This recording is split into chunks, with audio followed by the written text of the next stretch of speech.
You don't just want a car, you want a sanctuary. Introducing the all-new Aetherius sedan, with whisper-quiet cabin technology and an interior designed around you. It's not just about getting to your destination. It's about arriving inspired. Aetherius. Move beautifully. She was unable to give a specimen, but she admitted to using marijuana and methamphetamine 2 days ago. All right, thank you. All right, well, let's then address the sentence in the matter of People versus Natalie Nicole Welch. Ms. Welch was, as I stated, I think before she got here, charged with possession of methamphetamine, possession of cocaine, and possession of heroin or fentanyl, heroin and fentanyl. 4 counts, was reduced to 1 count of use of a controlled substance. The matter was set for sentencing this morning. Daniel Frazine has been tasked with preparing the pre-sentence report. There was some trouble getting her in for the pre-sentence report. We did finally get it done. Mr. Frazine shares many of the same frustration I do in figuring out what to do here. Ms. Hines, what would you like me to know? Your Honor, before we go forward, maybe I would ask that the court consider canceling her bond and having a drug test before we go forward based on her admissions of use and her admissions of continued use while on bond to Mr. Frazine. I have concerns that she might not be coherent and with us enough to do a sentencing today. I'm certainly willing to have her come back tomorrow or when the court is available, but this is fair enough. A pretty significant reduction that was given. When people come in with alcohol, I had a young man here recently, his blood alcohol level was 0.14, and we were about to do the sentence. We have a standard of how high is too high. And he was almost 1.5 times the legal limit. You can't proceed with a sentencing when the defendant's intoxicated. So we canceled his bond, spent the night in jail, and we proceeded with the sentence. It's harder of a standard to know with these sorts of tests. And we don't have a test. We have her admissions. And so I don't know whether she's coherent today or not. She seems to be. She was 20 minutes late, but I don't think that was her own fault. I think other people brought her here. And so she's still struggling with, frankly, I was more concerned about the fentanyl than I was the others, but I am very concerned about the meth as well. How old are you, Miss Welch? 20. Yeah, so you're not even old enough to smoke marijuana yet. And so, Ms. Hines, what's your thought? Natalie did say she probably would test positive, so she was honest with me. I don't know what to say. I think she's here. Her mom brought her here. We have a pretty detailed pre-sentence investigation report, and she did indicate that she has started Celebrate Recovery, so that she needs some help. 20 years old. It's concerning that, like you said, Your Honor, she's used pretty strong illegal substances that really will ruin her life. Yes, she doesn't get control of it. The struggle is between just letting her go over the waterfall or trying to intervene. She is 20. And these weren't trace amounts, 1.67 of meth, some 1 point some of or 3.5 of some other stuff, then the cocaine, the fentanyl. I forgot they were in there. Addicts don't forget they got user amounts of controlled substance in their possession. She doesn't know whether her boyfriend uses drugs or not. So I don't think she was really upfront about everything. So I'll cancel the bond. I can't get in my scheduling profile right now. Laura, do you know what your schedule looks like this week? Tomorrow I'm in Judge Patterson's courtroom at 9:30. And then I have a sentencing from 11:30 to 5 in Sturgis. 11:30, a sentencing. A divorce mediation. Oh, okay. Oh, sorry. It just feels like. It feels like a Yeah. especially this one. So I will be in mediation. How are you for Wednesday? I have an adjudicatory trial. Yeah, that's set for all day. How are you but, for Thursday? I have some people in my office, but I can work around that, Your Honor. We can move people if I need to, so. Laura, what do I have for Thursday? It wouldn't let me log in first thing this morning in my ongoing litany of technical problems. I still can't get the Kramer box to work for the Javs recording and wouldn't let me log into the AS400. So I'm assuming you have, does he have PCs tomorrow, PECs tomorrow? I have PCs tomorrow. I mean, I could be over here in the morning. I like a sound next. All right, why don't we set it for 10 o'clock tomorrow? That's fine. Does that work for you, Ms. Davis? I'm doing PCC, so I'll be here. I would like to have a screen still up there. Well, Just to verify. then there's some, we have to transport her to Three Rivers and somebody has to pay for it. We don't have a funding source to pay for her test. I mean, I think if it's just a matter of giving a urine sample and she's not able to right now, maybe she could within the next hour. Okay, so even get a urine sample. Yeah. All right, I'm around all afternoon too. I mean, I have, we'll some set it hearings for with tomorrow Judge at 10. Patterson, but other than that, I'm available this afternoon. I guess I am interested, Ms. Davis, in knowing whether there's any opioids in there as well. So we're gonna wait until we get a test. All right, tomorrow at 10. Let's see what I got. No, I tried to call Chris because it won't let me in the AS400. Thursday would have worked also. All right, Miss, we'll take it up tomorrow at 10 a.m. here in this courtroom. We're gonna have her wait till she can give a sample. And we'll see really what it is we're dealing with. Can they give her some water or something to drink? Yeah. I'm concerned if there are opioids in there as well. We hadn't seen cocaine in a while and it started to make a resurgence. All right, Ms. Welch, you go back at the lockup. At some point, she's gonna need to get lunch, so I'm not sure. We'll work with Autumn and see what we can do. Maybe call out and have them say referee. So you want her taken to the jail then, sir? Hold on to her for now, then we'll see what Autumn wants to do. Stand up, the chains been back, please. Should I leave her phone in or just bring out? That way I'll take the,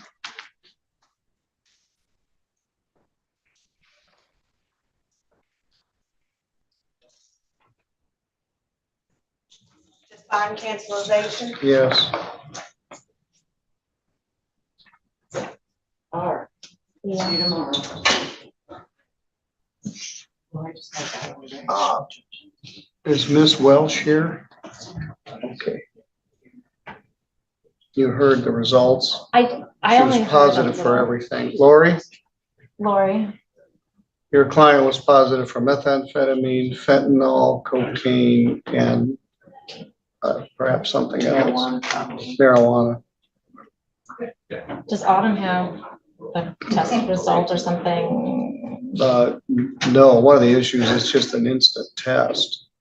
But her report back to the court was the defendant was positive for So it's meth, methamphetamine, fentanyl. marijuana, fentanyl. Does it show levels or just? No, it doesn't. That's, Just what she's. it's an instant test, so the levels would have been high because it's not a very discriminatory test. Well, I think from watching her come in. Your Honor. Security has concerns that she is detoxing. I did meet with her.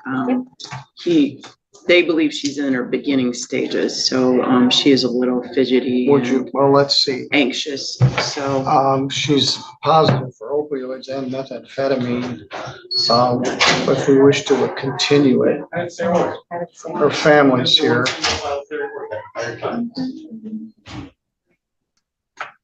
We're going to return to a sentence that we began yesterday. People versus Natalie Nicole Welch. Good morning, Ms. Welch. You're here with your lawyer, Lori Hines. You pled guilty to a charge of use of a controlled substance. I referred the matter for a pre-sentence investigation, and Daniel Frazine prepared a pre-sentence report. Mr. Frazine's not available this morning because he has a family emergency. He called me first thing, but he stands by his report. Ms. Davis was here yesterday, and your lawyer, Ms. Hines. We asked to do a drug test, and you had represented that you weren't able to provide a specimen. You would be positive for methamphetamine and marijuana. Ms. Davis's position was, I would really like a test. So we waited. Actually, you waited through the lunch hour, and Autumn Kiefer from our probation department did a test, an instant test, and you were positive for everything: methamphetamine, fentanyl, heroin, cocaine, and marijuana. 20 years old. And frankly, it scares me. I understand that you've been in custody overnight. You may be withdrawing for some or all of these substances. How are you doing this morning? I'm doing fine. All right, so you want to proceed with the sentence? Yeah. All right. Ms. Hines, in light of everything that's transpired since yesterday, anything else you'd like to say? no, I did meet with Natalie. I told her what her test results were. I asked her questions because I know the jail staff was concerned that she was starting to detox. So we had a discussion about health insurance and possible rehab, and she definitely needs some help. Jail time would only give her forced sobriety and not really work on issues, the underlying issues of why she continues to use. And it's my understanding from talking to another attorney that had her previously, this has been going on for about 5 years. Yeah, and you're 20. Ms. Davis, you were astute in asking for a final test rather than just her representations. Anything else you wish to say here? Your Honor, after the hearing yesterday and hearing what substances she was positive for, obviously the concern was that she's on bond for what were felonies, reduced to a misdemeanor. At age 20, she has got an addiction that is so significant that she can come into the courthouse with those substances in her system and still appear relatively, quote unquote, normal, speaking, walking, not passed out. I did inquire from an individual that knows her from school to see what what's the background here. And I don't think that Natalie realizes how many people care about her and are pulling for her and want her to do well, and recognize that she had a very difficult upbringing, very difficult family situation, and perhaps that's not the healthiest place for her to be in order to be sober.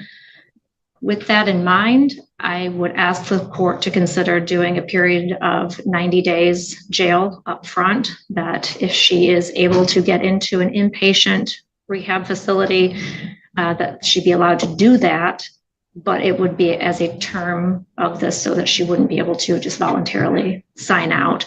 And that upon completion of the 90 days or completion of that inpatient, that she would then be on probation. I would request that it be 2 years based on the length of time that she has had these significant issues and the fact that while on bond, she has admittedly continued to use and hasn't been able to kind of seek out the resources that can help her. So with that, I would ask the court take that into consideration. Thank you. Thank you. Yeah, it's an absurd situation we're in. The law, more of the Criminal Justice Reform Act, presumes everybody's going to be free on bond.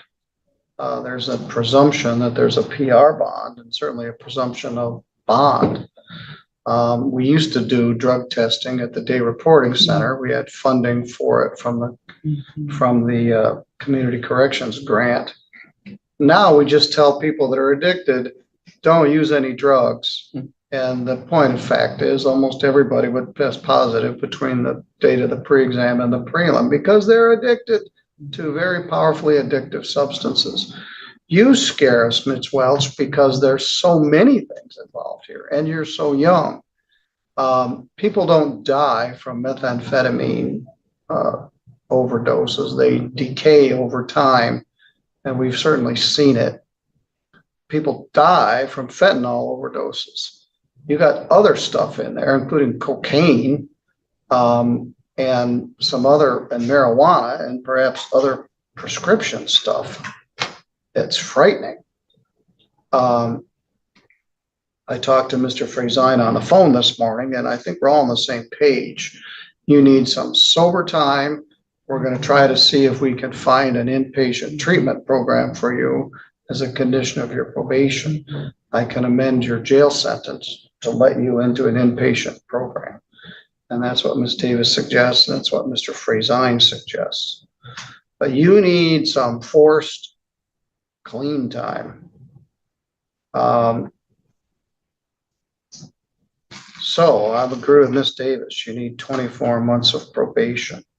I'll follow her recommendation. I'm going to order 92 days credit 2, leaving 90 days to serve. The fine is $0.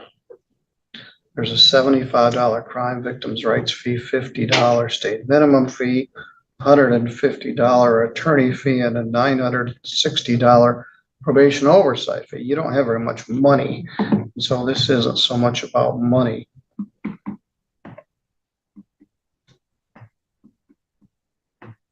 $12.35. No drugs and no alcohol. Test as directed. You also need other treatment. May be released to an inpatient treatment facility if we can find one. So it could be as soon as the one would be available, I suppose, but it'll be the kind of probation that Ms. Davis reflects, that you can't just walk away from it. If we sent you to a treatment program, it'll be a condition of the probation that you participate in it. And if you walk away, it will be a violation of your probation. It'll be back in jail. But right now, you're going to have a rough couple of days. All right, I don't know, she'll be in the jail for some time, potentially as long as 90 days minus good time, which would be 75 days. But I'm envisioning that between then, before then, maybe sooner rather than later, we're going to get you into an inpatient program. I don't know where you're getting these drugs. They weren't trace amounts. You had usable quantities of meth, cocaine, fentanyl, and maybe heroin. Spooky. All right, I don't wish you any ill. I really don't. We've seen you before. I've been here for a long time. And I see what the toll of drugs do to a 20-year-old girl over a 20-year period. And it isn't pretty. You deserve better. So you're going to go to jail. You're going to be there for a while until they can find a place for you to go. Do you have any questions? I understand Autumn kind of was hard on you yesterday back in the lockup. I think she gave you some good advice. You deserve better than where you're headed, so let's see where we can go. So you're free to go.